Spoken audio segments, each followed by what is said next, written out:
بھائیوں اور بہنوں، کبھی ایسا ہوا ہے کہ تم خود سے شرمندہ ہو گئے ہو؟ لوگوں سے نہیں، ماں باپ سے نہیں، خود اپنے آپ سے۔ آئینہ دیکھتے ہو اور لگتا ہے میں اتنا گر کیسے گیا؟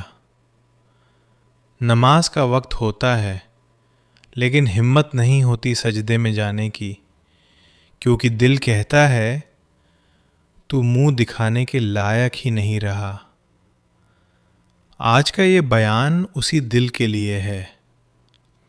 ایک شخص تھا، نام کوئی نہیں جانتا، نہ کوئی بزرگ، نہ کوئی والی، بس ایک عام انسان۔ جوانی میں غلطیاں کی، اللہ کو بھول گیا، نہ نماز نہ شرم۔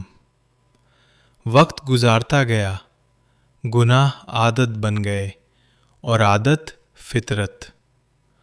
لیکن بھائیو، اللہ نے اس کا رزق بند نہیں کیا۔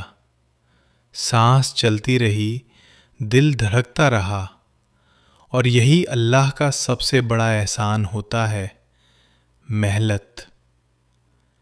ایک رات وہ اکیلا بیٹھا تھا، گھر میں خاموشی تھی اور دل میں شور۔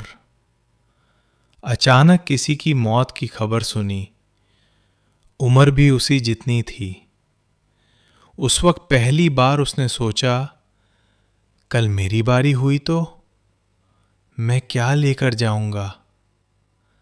دل کاں گیا۔ وہیں جہاں کبھی میوزک چلتا تھا، وہیں فون ہاتھ میں تھا، لیکن انگلیاں کاں رہی تھی۔ اس نے گوگل نہیں کھولا، اس نے اللہ کو یاد کیا، اور بہت سالوں بعد اس نے سجدہ کیا۔ بھائیو، وہ سجدہ بہت بھاری تھا۔ آنکھوں سے آنسو نہیں نکل رہے تھے، دل رو رہا تھا۔ بس اتنا بولا، یا اللہ، میں بہت گندا ہو گیا ہوں، لیکن تو ابھی بھی میرا رب ہے۔ نہ الفاظ تھے، نہ دلیل، صرف شرم۔ اور بھائیو، یہی وہ لمحہ ہوتا ہے جہاں توبہ پیدا ہوتی ہے۔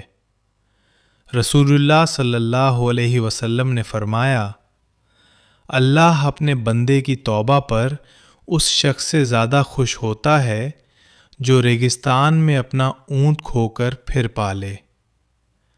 سوچو، تم جتنا خود سے نفرت کر رہے ہو نا، اللہ اتنا ہی تمہارا انتظار کر رہا ہے۔ وہ شخص اٹھ کر نماز پڑھنے لگا، روز نہیں، پرفیکٹ نہیں، کبھی چھوٹ جاتی، کبھی دل نہیں لگتا، لیکن اس نے چھوڑنا بند کر دیا۔ اور بھائیو، اللہ پرفیکشن نہیں مانگتا، ڈائریکشن مانگتا ہے۔ دھیرے دھیرے دل ہلکا ہونے لگا، گناہ چھوٹنے لگے، سجدہ سکون دینے لگا، اور ایک دن اس نے خود سے کہا، میں وہ نہیں رہا جو میں تھا۔ بھائیو، یہی اسلام کا کمال ہے۔ اسلام تمہیں یاد دلاتا ہے، تم گرے ہوئے نہیں ہو، تم بھٹکے ہوئے ہو، اور بھٹکا ہوا واپس آ سکتا ہے۔ آج اگر تم شرم کے مارے سجدہ نہیں کر پا رہے، سوچ رہے ہو کہ میرے گناہ بہت زیادہ ہیں، لگتا ہے اللہ مجھے کیسے معاف کرے گا، تو یہ یاد رکھنا، تمہارے گناہ سمندر ہوں تو اللہ کی رحمت اس سے بھی زیادہ ہے۔ بس ایک قدم چلاؤ، اللہ 10 قدم آئے گا۔ بس ایک آنسو گراؤ، اللہ تمہیں صاف کر دے گا۔ یا اللہ، جو خود سے ہار چکا ہے اسے اپنے سے جوڑ لے، جو شرم کے مارے رکا ہوا ہے اسے ہمت دے دے۔ اور ہمیں یہ یقین عطا فرما کہ تو گناہوں سے نہیں توبہ سے پہچانتا ہے۔ آمین۔